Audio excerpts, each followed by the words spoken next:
Perlawanan Palestina Brigade Syuhada Al-Aqsa melakukan operasi militer di tepi barat pada Minggu 1 September 2024 pagi. Dikutip dari Al-Mayadeen.net via Tribun News, pada Senin 2 September 2024, perlawanan Palestina ini melakukan penembakan di dekat pos pemeriksaan militer Tarkumiyah. Akibat penembakan tersebut, 3 polisi Israel tewas di dalam mobil saat bertugas di Rute 35. Seusai penembakan itu, layanan darurat Israel bergegas ke lokasi kejadian.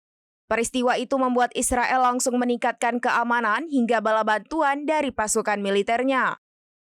Radio Angkatan Darat Israel mencatat 11 peluru ditembakkan ke mobil polisi Israel. Pihak berwajib mengatakan perlawanan Palestina yang melakukan operasi tersebut berhasil meninggalkan lokasi dengan selamat.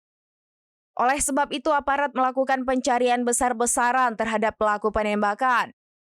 Mereka juga mengerahkan pasukan pertahanan Israel untuk menyerbu kota Idna di tengah peningkatan keamanan. Menyoroti penembakan itu, media Israel menyebut serangan di tepi barat berada di bawah pantauan tentara Israel dan Shin Bet.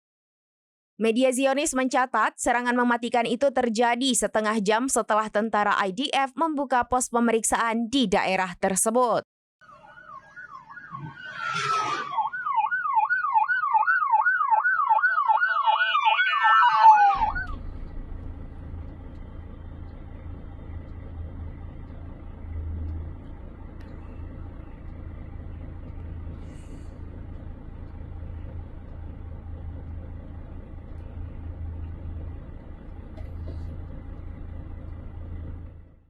Download Tribun X sekarang, menghadirkan lokal menjadi Indonesia.